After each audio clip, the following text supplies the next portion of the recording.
Bienvenidos a su programa Radio Guerra Mundial. Un recorrido por las multifacetas que tuvo la Segunda Guerra Mundial. Comenzamos. Gracias por acompañarnos el día de hoy. En esta ocasión tendremos muchas cosas interesantes acerca de la Segunda Guerra Mundial y otros problemas que afectaron al mundo en esa época. En este programa hablaremos de distintos temas, además de que tenemos 4 invitados especiales. Espera, ¿invitados especiales? ¡Qué buena noticia! Ya quiero saber quiénes nos acompañan en este día en su radio preferido, Radio Guerra Mundial. Bueno, empecemos con una invitada que ha hecho muchas aportaciones en este tan hermoso ámbito, como lo es la historia. Con ustedes, la historiadora Jocelyn Huesca León. Buenas tardes, encantada de estar aquí una vez más con ustedes. Este día hablaremos acerca de las características del totalitarismo y cómo cada una desarrolló un papel importante en la historia de los países europeos. Totalitarismo se designa a los regímenes políticos no democráticos, que se caracterizan por el poder todopoderoso del Estado, que se infiltra en todos los aspectos de la vida, tanto públicos como privados. El Estado es fuerte y se sustenta sobre un único partido. Para mantenerse en el poder, el partido emplea el terror sobre la población, eliminando cualquier tipo de opinión distinta a la oficial. Para ello se sirve normalmente de la política. Son ideologías, movimientos y regímenes políticos en los que la libertad está seriamente restringida y el Estado ejerce todo el poder sin divisiones ni restricciones. Nace en el siglo XX en Europa. El poder está concentrado en un partido único, que actúa en el nombre de una clase o de una raza identificada con el Estado. Sus características más destacadas son el odio a la democracia y el parlamentarismo, el sistema de partido único, el control total de la sociedad por parte del partido, el culto al líder y la primacía de la colectividad sobre el individuo. Bueno, ¿qué información nos tienes acerca de las fases de esta guerra tan importante y devastadora? Karen, con gusto. Ya con la información que les acabo de dar, podrán entender mucho mejor el siguiente tema del que les voy a hablar. Este tema son las fases de la Segunda Guerra Mundial, una de las guerras más famosas y que tuvo un lugar importante en la historia del mundo. Comencemos. Primera fase, 1939 a 1941. En 1940, Alemania ocupa Dinamarca, Holanda, Bélgica, Luxemburgo y Noruega. Francia perdió gran parte de su territorio. Alemania decide atacar Inglaterra. Hitler retiró su atención de los ingleses para apoyar a Mussolini. Estados Unidos decide otorgar apoyo económico a Inglaterra. Segunda fase, 1941.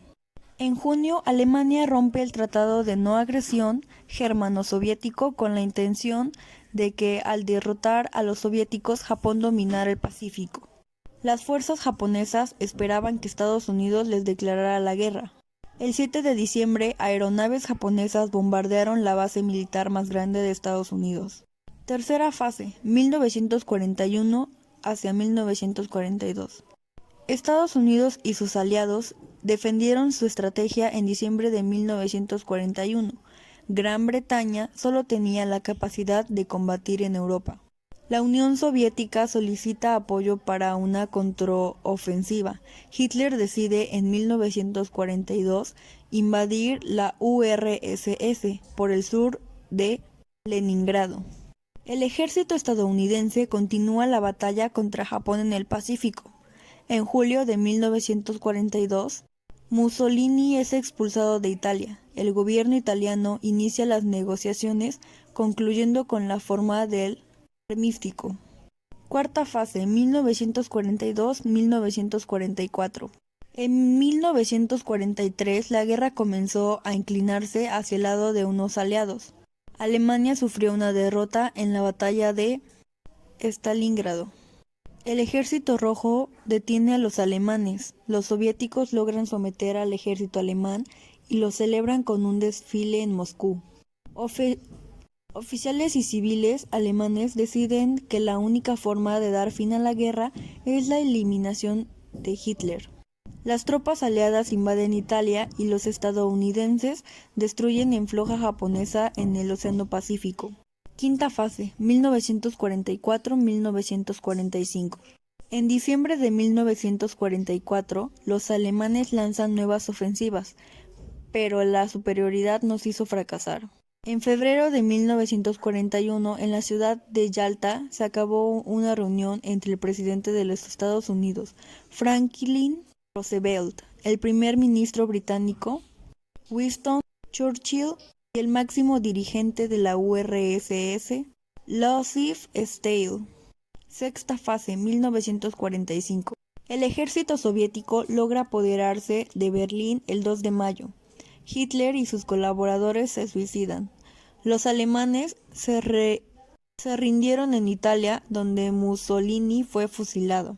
El 6 de agosto es lanzada sobre Hiroshima la primera bomba atómica. El día 9 es lanzada una segunda bomba sobre la ciudad Nagasaki. El 8 de septiembre Japón es ocupado por los norteamericanos. Abrumados, los japoneses se rindieron, dando fin a la Segunda Guerra Mundial. Y por hoy es todo. Muchas gracias por haberme recibido con mucho cariño. Espero que les haya servido de mucho y que se les haya hecho interesante. Buena tarde. Pues esto fue todo acerca de este tema. Muchas gracias, historiadora Jocelyn. Estamos seguros de que esta información les ayudará a muchos de nuestros oyentes. Pero Karen, ¿qué otro invitado tenemos en cabina? Tenemos otra invitada, es la historiadora Andrea Hernández, que trabaja para la UNAM, una de las principales universidades de México, haciendo un trabajo muy bueno. Ella nos hablará del genocidio judío y holocausto nazi y sus características, entre otros temas. Adelante. Hola Karen, espero que estés bien. Empecemos con mi tema. La Segunda Guerra Mundial dejó un resultado mortífero en la población, así como países totalmente devastados. Uno de los hechos más atroces fue el Holocausto. El genocidio judío significó la persecución y aniquilación de 6 millones de personas judías y más de 5 millones de gitanos, discapacitados y homosexuales, a manos de los alemanes nazis y sus seguidores. Adolf Hitler fue el líder del nacionalsocialismo y su idea del espacio vital para la raza aria como superior. Incentivó el odio hacia los judíos, construyeron guetos y allí ubicaron a los judíos, los marcaron, los separaron de sus familias, crearon campos de concentración y por último implementaron la llamada solución final. Adolf Hitler y su convicción lunática de que existía una raza superior causaron todos estos problemas. El totalitarismo nazi consistía en una ideología de carácter totalitario, nacionalista y expansionista, además de racista y antisemita. El totalitarismo nazi consistía en un tipo fascista en la medida en que se caracterizaba por dar una importancia central. El conflicto bélico es una guerra en la que dos o más grupos armados luchan. Se desarrollan en varias batallas y durante mucho tiempo. Las consecuencias que tuvo el genocidio y holocausto judío durante la Segunda Guerra Mundial fueron que, aunque las cifras no son exactas, se cree que más de 11 millones de personas fueron exterminadas en el genocidio judío de este conflicto bélico. A todas esas personas se les quitaron sus bienes y fueron utilizadas como esclavos antes de ser asesinadas.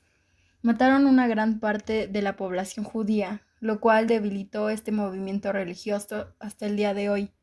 Comenzaron procesos de espionaje y captura de algunos militares nazis. Para algunos alemanes, esta fue una época de prosperidad y de sentirse una raza superior a los demás, pero afectó la opinión que el mundo entero tuvo acerca de la raza alemana en la historia. Por hoy eso es todo. Gracias y buen día. Gracias a la historiadora Andrea por esta gran información acerca de un problema bélico que tuvo mucho protagonismo en esta guerra. Vamos con nuestro siguiente invitado. Preséntalo, Ashley. A continuación vamos a recibir a otra de nuestras historiadoras invitadas, que es Natalia Reyes, que nos ha concedido un espacio para compartirnos su conocimiento. Gracias por acompañarnos en este día. Hola, gracias por la invitación. En esta ocasión les hablaré sobre la bomba atómica. Para empezar, una bomba atómica o bomba nuclear es un dispositivo que obtiene una gran cantidad de energía explosiva por medio de reacciones nucleares. Su funcionamiento se basa en provocar una reacción nuclear en cadena sostenida. El 6 de agosto de 1945, un bombardero norteamericano dejó caer sobre la ciudad de Hiroshima una bomba nuclear que devastó por completo la localidad y provocó la muerte instantánea de más de 100,000 personas. El 9 de agosto, una nueva bomba fue arrojada sobre la ciudad de Nagasaki con efectos similares. La detonación de las bombas nucleares en las ciudades japonesas significó la muerte de al menos 350.000 personas. La mayor parte de ellas era la población civil. Este evento, considerado como un crimen de guerra que nunca fue juzgado, marcó el inicio de la era atómica y desató una carrera armamentista entre Estados Unidos y la Unión Soviética, que se prolongó hasta finales del siglo XX. Algunas consecuencias de la bomba atómica fueron la pérdida de las 350.000 personas que murieron de manera directa y en los 5 años siguientes a los bombarderos, como resultado de las heridas y la explosión. La radiación, las ciudades de Hiroshima y Nagasaki desaparecieron casi por completo. Durante las décadas siguientes, la población sobreviviente y sus descendientes experimentaron padecimientos vinculados a la radiación, como cáncer, leucemia y malformaciones congénitas. La bomba atómica tuvo como consecuencia directa la rendición incondicional del ejército japonés. No obstante, su mayor logro fue consolidar la hegemonía de los Estados Unidos frente a la Unión Soviética, país que durante los primeros años de la posguerra se perfilaba como su rival estratégico. La bomba atómica mostró el potencial de la energía nuclear, dando lugar a una serie de descubrimientos y aplicaciones tanto pacíficas como destructivas. Su efecto más notable tuvo lugar en la carrera armamentista. Eso es todo a mi parte. Muchísimas gracias. Muchas gracias por su tiempo. Qué interesante estuvo este tema. Ahora comenzamos con el siguiente invitado. Así es. Este invitado es muy buen amigo. Ha hecho muchas aportaciones a la historia mexicana y a la de otros países. Además fue reconocido con el Premio Internacional de la Historia. Él es David Iñaki López. La tarde del 6 de mayo de 1945, el general alemán Alfred Jodl, número 2 de la Wehrmacht, fue conducido hasta el cuartel general aliado en Reims, Francia. En la mesa de la sala de guerra, hoy convertida en museo, le esperaba un documento de 2 páginas con 234 palabras, el acta de rendición incondicional.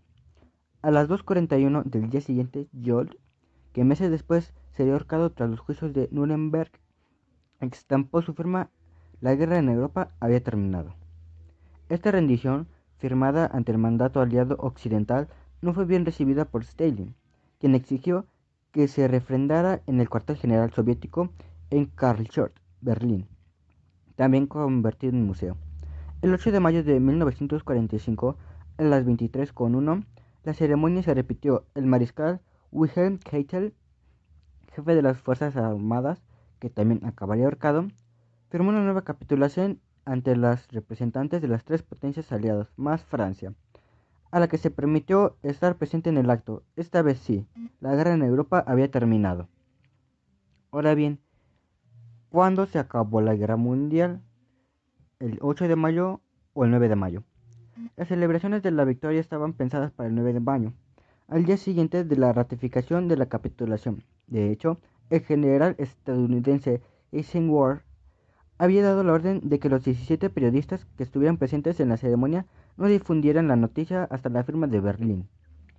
Sin embargo, el corresponsal de la agencia Associated Press en París, Edward Kennedy, convencido de que el embargo no se debía a razones militares, sino políticas, decidió saltarse el bloqueo y comunicar la noticia el mismo día 7. Como consecuencia, el mundo se enteró del fin de la guerra un día antes de lo previsto, y Kennedy fue despedido de la agencia. En su libro de memorias de Ed Kennedy's War, explica todos los detalles.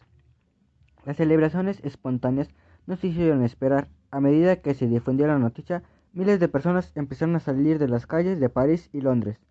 Churchill intentó que Stalin renunciara a la segunda firma. Pareciera que los únicos que no lo saben son los gobiernos.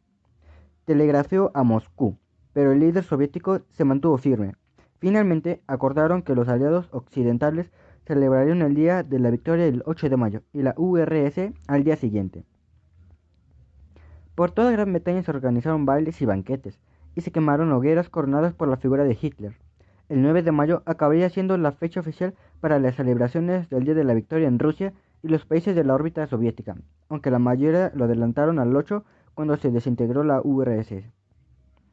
La razón es que, cuando se firmó la rendición, pasadas las 11 de la noche en Moscú, dada la diferencia horaria, era más de medianoche. Para unir las dos fechas, la Asamblea General de las Naciones Unidas decidió en 2004 declarar el 8 y 9 de mayo como días del acuerdo y la reconciliación para quienes perdieron la vida en la Segunda Guerra Mundial, entre la alegría y la melancolía. El Día de la Victoria en Europa se celebró el 8 de mayo en las principales ciudades de Europa y Norteamérica. En Londres, más de 1 millón de personas abarrotaron Piccadilly Circus y Trafalgar Square, tras escuchar por los altavoces la declaración radiofónica de Churchill. Se trasladaron hasta el Palacio de Buckingham, donde el primer ministro y los reyes Jorge VI e Isabel Prince Lion salieron a saludar. También estuvieron presentes las dos princesas Isabel y Margarita, que luego se unieron a las celebraciones en la calle de forma anónima. Fue una de las noches más memorables de mi vida. Recordaré a la futura Isabel II en una entrevista de la BBC en 1985. Por toda Gran Bretaña se organizaron bailes y banquetes y se quemaron hogueras coronadas por la figura de Hitler. El gesto más repetido fue el de la V de Victoria, popularizado por el primer ministro. En París y Nueva York también hubo celebraciones y multitudinarias. Los campos elíseos y Times Square se llenaron de miles de... Bueno, claramente fue un acontecimiento muy doloroso y terrible que nunca se olvidará. Gracias, Iñaki. Esperamos verte de nuevo por aquí. Y vamos con nuestra invitada final, que también es muy buena amiga, la recibimos con todo el cariño. Es una historiadora muy buena y reconocida igualmente por el Comité Internacional de Ciencias Históricas. Ella es la historiadora Jimena González. Cuéntanos, ¿qué veremos hoy? Hola amigos, muy buenas tardes. Agradecida de estar de nuevo con ustedes. Y tocaremos un tema muy importante. Es acerca de la ONU, una de las organizaciones más importantes del mundo. Hablaremos de su función y su propósito. Empecemos. El nombre de Naciones Unidas, acuñado por el presidente de los Estados Unidos, Franklin Roosevelt, se utilizó por primera vez el 1 de enero de 1942, en plena Guerra Mundial, la segunda, para ser específicos, cuando representantes de 26 naciones aprobaron la Declaración de las Naciones Unidas, en virtud de la cual sus respectivos gobiernos se comprometían a seguir luchando juntos contra las potencias del eje. En 1945, representantes de 50 países se reunieron en San Francisco en la Conferencia de las Naciones Unidas sobre la Organización Internacional para redactar la Carta de las Naciones Unidas. Los delegados deliberaron sobre la base de las propuestas preparadas por los representantes de China, la Unión Soviética, el Reino Unido y los Estados Unidos en Dumbarton Oaks, Estados Unidos, entre agosto y octubre de 1944. La carta fue firmada el 26 de junio de 1945 por los representantes de los 50 países. Polonia, que no estuvo presente, la firmó más tarde y se convirtió en uno de los 51 estados miembros fundadores. Las Naciones Unidas empezaron a existir oficialmente el 24 de octubre de 1945, después de que la Carta fuera ratificada por China, Francia, la Unión Soviética, el Reino Unido, los Estados Unidos y la mayoría de los demás signatarios. Además, ¿qué creen? El Día de las Naciones Unidas se celebra todos los años el 24 de octubre. Y bueno, esto fue todo. Muchas gracias y esperemos que esta información les haya sido útil. Esta fue nuestra última invitada. Gracias por esa información tan valiosa. Te esperamos pronto en esta tu estación. Amigos, es momento de acabar nuestra transmisión de hoy, pero la próxima semana volveremos con más información aquí en su estación Radio Guerra Mundial. Excelente semana.